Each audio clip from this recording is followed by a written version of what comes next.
How many wins have you had today? How many souls have you touched? Hey everybody, welcome back. This is like a bonus coverage, man. A little How Many Wins bonus. We've been we're working on our podcast, and we're trying to send these things to you on a monthly basis about how to implement a How Many Wins environment into your classroom or your school. And then we have this little schedule of stuff, and then sometimes we come up with these extra things that we want to throw in. So this is like a little bonus coverage, and in my talks where you've heard me speak, most of you, because that's how we connected for this. So a lot of you know my story about being injured and going through rehab for 5 and 6 months, and Alan and I have talked about that experience quite a bit. And one of the things that I've learned about my experience in rehab, I didn't know it at the time, but as I look back now, as an adult, and now even as an older adult, because that was 40 years ago, man. Like, it's been 41 years since I've been in a chair, and wow. But the stuff I learned, man, is so like I talk about the how many wins that Coach taught me, but there was so much more. There was so many things that happened there. Right. That now are just like when you talk to educating kids, and we talk about leading people, rehab. What a great educational experience. So I recommend all of you go out, but no, don't do it. But if you're going to go through, when you get an experience like that to go through, it is amazing. Yeah, it's amazing what you learn in a situation like that. Well, you've talked a lot about the different stories that happened for you, and specifically, I think for me, like I've said, when I finally got the idea that this is a teacher story, and what Coach Bohannon did as a teacher, right. There's so many like concrete examples of things that he did that were kind and firm and pushed and challenged that are just great examples. I know that you had shared, I think, with me a while back that when you went through rehab, there were other people in rehab at the same time, right? Who also were just newly wheelchair bound. Yeah. So I got up there, and it was on the 6th floor of the community hospital, which is the rehab unit. Yep.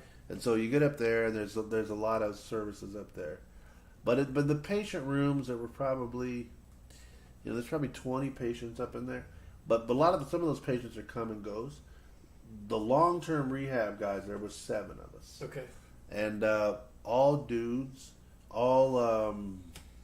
I was probably the youngest, but everybody else, like I was 16. Yeah. And the other dudes were like 18, 19, 20, 23. Okay. And then there was one guy, Stan, it was cool, and he was probably 40. But everybody was most all the other guys were young. And were from all walks of life, man. One dude was a military guy from the Marine Corps, and one guy was just a young high school kid like me. Yeah. Another dude was shot committing a robbery, and he was in there recovering as part of it from jail. Right. So it was really interesting, the different ways, reasons people were there. Yeah, and you would the legendary story that resonates is Coach coming in and how many wins and coming every day for the next 18 months, right? God, dude. But then, you've shared with me some of the examples of, it wasn't just that he showed up, right? Like he showed up at dinner time. Is that what you said? He was active, and there was another guy too. There was a guy by the name of Gary Scelzi who gets credit at this time too, because Gary Scelzi was a teacher in high school. In fact, he and Bohannon were really good friends, and Gary Scelzi was my tutor. So I had Bohannon as my coach, but Gary Scelzi was my tutor, and he would come in and he would teach me. But he would go through whatever the teachers gave him. Yeah. But he would bring his guitar, and we would sit up there and we would just jam. Like in the 70s, it was like John Denver, right? And we would sing, and people were like, "What is going on? What is happening?" And it'd be like a hoedown, Right. But we just jammed, We'd sit there and jam, and we talked a lot. We did a lot of just like deep talking, and so that was my teaching. But both of those guys, they would show up at dinner, and then they would make sure that, like, Coach would make sure that I had to eat myself, So like they were trying to teach me to feed myself. Because you weren't moving your arms then. No, dude, I was like this, man. I was like this. Okay. And so I was just learning to getting the flicker of biceps. So they would strap these things on me and put a fork in it. Okay. And they would like teach me, but when those guys weren't there, I would do it, and then I'd get it here, and then the nurses would help me. Right. Well, when Coach was there, I wasn't gonna be hungry. Like he would just sit there and go, "It's just," he never like yelled. It would be like, it would be just like you to eat that food. Does that food taste good? Get that food. Like you could taste it right now. And I'd be sitting there going, well, he just kept talking, and then one of the nurses would go to help, and he would go like this. Don't you dare. And the nurse would go, I'm sorry. And then we would sit there, man, and dinner would last like 3 hours, just trying to get. And I would have a wart all down my shirt. And stuff. Right. And he would just, every bite was just, he loved it, man. And the meat didn't make it to your mouth. No, then I didn't get it. I didn't get to eat it. No, it was on the floor. But I would usually back some. The nurses would bring me crackers later, so I didn't start. But it was like he was one of those dudes, man. It was just like he lived it all the time. And what he did, and what was crazy, is he got into the ears of everybody else. I don't know how he did this. If it was like the nurses there, the physical therapist, he talked to all of them, and they would have this like conspiracy against me the whole time. And it was just this continuous reporting every day of what I did. And he would know before I would know, like he had a pipeline, man. And they would say to me, Coach, blah blah blah. Like, how do you know? You don't even know what it is. Oh, yes, we do. Right. Did you know what he was teaching you? Well, I know now. I didn't know then, but I realized, he. And this is where it comes to myself as a teacher and as a coach. He saw the end. He saw for me. He saw a better. So it's important to know this. Medicine, the doctors and the nurses, they live in liability state. Mm-hmm. And so they say everything that they can say to them, don't get sued. Right. So they don't give you any, like, this might happen, this is going to be really good. Yeah. It's just like, be careful of this, be careful of that. Right. So that was the No Hope crew, But he had this, so he was the opposite of that. What he taught me was, there's a bar up here, and you can reach it. You don't think you can reach it, but you can. And I'm going to sit here with you and not let you give up, and you're going to continue. Because paralysis is a big deal. Like when you're 16 and you're paralyzed from the neck down, that's a conversation I had nothing for. I was a smart mouth little dude, but all of a sudden they tell you that's a big one. Right. And it's kind of like, I can't joke my way out of that. It's not, this is like a big. But he was going to sit there, and he made me not give up. And like, you are going to continue to move, and you're going to get to the bar, and you're going to see it. And when you see yourself hit the bar, you're going to realize this isn't a death sentence. He'd celebrate when you had accomplishments, right? Oh yeah, and that was intentional. Absolutely intentional. That was part of the deal. His thing was, if you don't celebrate it, it doesn't count. And he would more like, that's your reward. And he would always talk about in football. And he would tell me then, like when I was playing, I was a really emotional player, And so if I made a good hit, if I made a good block, if we scored, I was the first guy in the end zone. I was the first. Okay. And so he kind of played into that idea, like you play with emotion, you live with emotion. Well, you need to rehab with emotion, And he was right, because the more you get caught up in the celebration of it, the bigger the more. This sounds stupid. The more fun it was, Right. And that was sort of what it was about. Right. But like I said, he networked people, so everybody was on the same page with me. I didn't get a lot of slack in there. Right. Were there celebrations or particular moments that he did that are particularly memorable? Oh well, things that you accomplished or things that were happening and you. There was a few doozies. I remember having a situation where I couldn't move my hands, and I used to get like my nose would itch. Yeah. And dude, if you ever want to know what it's like to be paralyzed, get an itch on your face and you can't scratch it. And I would lay there just at night, and I would yell, "Nurse, help!" And they'd come in, "Are you okay? My nose itches," So they're like, "Dude." And so, but it was bad. So yeah. So we would literally sit every day, and try and get the thing up there, And then finally, my fingernails were long because I couldn't bite them anymore. But finally, I remember, and I mean, he came in, my nose was all bloody and scratched, and he's like, "Yes, yeah, you got it, like that." And then so that was one, and then the other one that became like a systemic, this cultural phenomenon at Fresno Community Hospital. They were that everything in your body shuts down. So I was learning how to go to the bathroom by myself, and by that it is you have to catheterize all the time. And one of the things that they're trying to do is retrain your bladder for safety issues to release when it gets full, because it does now it's paralyzed and it doesn't. Okay. So they have this method called Crede, and Crede is they come in, tap on it, and they're trying to get your bladder to respond. Okay. So he thought that was the coolest thing he'd ever seen. To get and responding means you actually urinate. You urinate into the thing, right? Without the catheter. Okay. Well, he walks in and they're hitting me, so he immediately is attracted to the idea, and he could strike. Coach me, liked the idea. Yeah. So he comes in and he starts to. He's like, "What do you guys do?" They told him, "This is Crede." Now he never said the word right for the whole time we were in the hospital. He's like, "Well, I'm going to do one of those chrysanthemum things." No, it's Crede, and he never said that.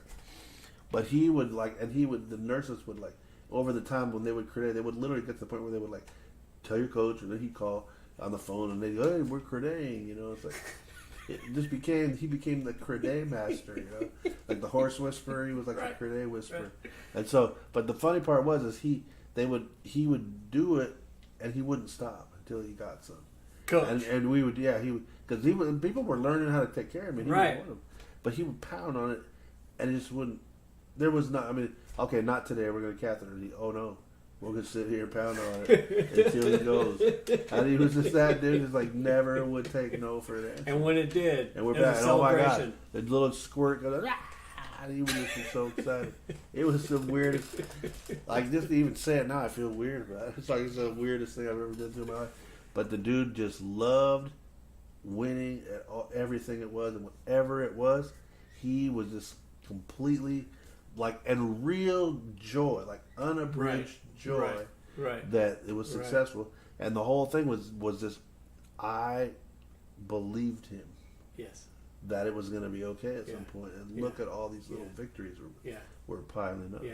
Yeah. And it was crazy. So over the course of that time, he was drawing a picture for you of a future. Yeah, he was. Because I guess other people in rehab maybe didn't have that. Yeah, I was told I would I couldn't go back to high school. That I had to go into a special school to get my high school diploma. I was told that once I got a diploma, my living arrangements would be in a long-term residential facility in the 70s. There's guys in wheelchairs. That's what you do. Right. And so there was no college, no nothing, and my income would be Social Security for the rest of my life. And that was what they trained me for. And he was just like, absolutely not. We're not going to do that.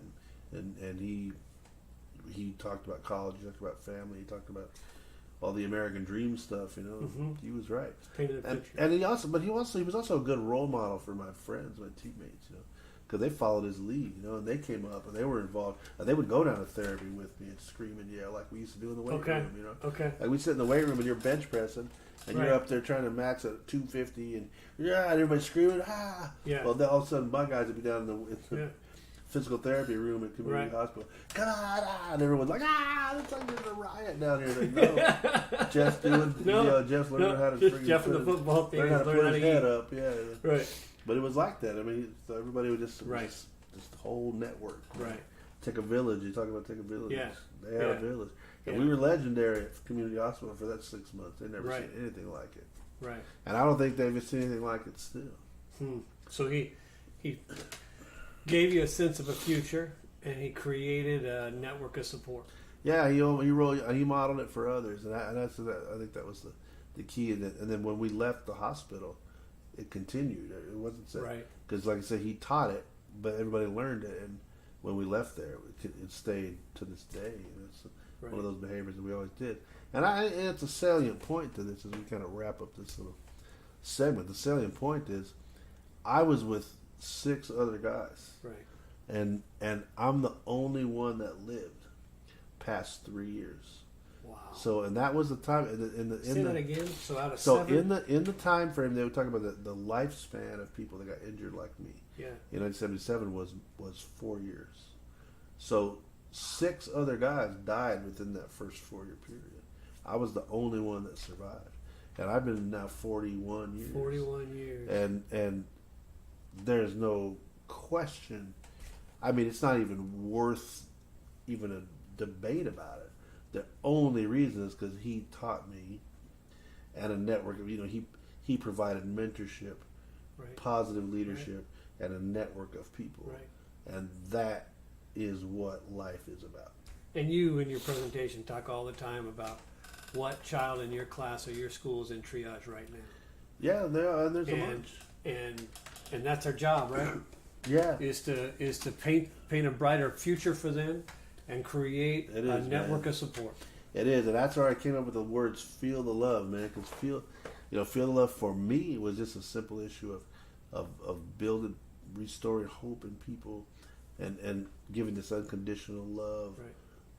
And that's the game. And so hopefully through telling some of the stories, you can see this daily things. You just do these daily little things for people. Yeah. And it's life. It's not like you have to go out and write a unit for it. It's just the little things that happen in life every day. No, but there's being a part of it. There's probably something I can do tomorrow that is a crede. Maybe not quite it's true. but there's a crede out there for me totally to go do with some kid. And the issue is if you just watch, right, that happens. Right, you're paying attention, go champion that kid. Yeah, just be present, man. Yeah, and you'll see it and ask questions and celebrate. And that's what we talk about. Be the guy, like step up and be the guy. Right. But you look back now and the weird part is it was fun. Also, I look back and for some reason it was all kind of fun to me. Like now, like I was in a lot of pain. I learned, but I laughed a lot. I remember we laughed and we acted crazy, and we broke the rules of the hospital. And right. Nothing dangerous, but just too many people in the room. But he was intentional to make that happen. Oh heck yeah, we were. It was. I don't think anything ever happened at Physical Community Hospital like so that really gets at his philosophy of picture. Like you're talking about the pictures that you have are all that, and they shape your attitude. It's exactly, it's just fascinating to me. It is his philosophy. He was and remains the greatest leader I ever saw. Just because I lived it, and he took a very impossible situation and turned it into a really good situation. So I'm a believer. And now you do it. Yeah. Well, yeah, it's my responsibility now to carry it on. Carry it on. So I'm, not that you have a choice. I wouldn't want a choice, but it's absolutely my responsibility to do. And hopefully, all you are out there carrying it on, finding your crede, and getting some wins. Yeah, man, pound on that sucker every now and then. but anyway, so we'll stay with us, man. First of every month, is stay with us in the thing, and keep looking in the mirror, man. You'll see that crazy coach with the big old curly hair. He's staring back at you, asking you how many wins have you had today. We need you coming back, man. The kids in this country need you really, really badly. So have a good day. Have a good night. Talk to you soon. Oh, man, it's fun. Yeah, it's fun. To go back, man. Yeah, and, the story I always love, I can hear those stories over and over. The stories are so good at connecting you to stuff, right? You know what? Do you remember, we were in Clovis together during this time. I remember we were at a retreat and Walt Buster got us in the room. And he spread us out into teams. Mm-hmm. And he talked about the art of storytelling and leading culture. Mm-hmm. And he put us all into groups and we sat around a table and we told stories to each other. Yeah. And about school and teaching and stuff. And it was really, and then out of that storytelling, themes emerged. Mm-hmm. And it was a way of teaching us. That was the first time I ever learned it. Through districts and schools and places are great places where these really cool stories. But you got to tell them. You got to keep them alive because it's the tradition and the spirit that people live in.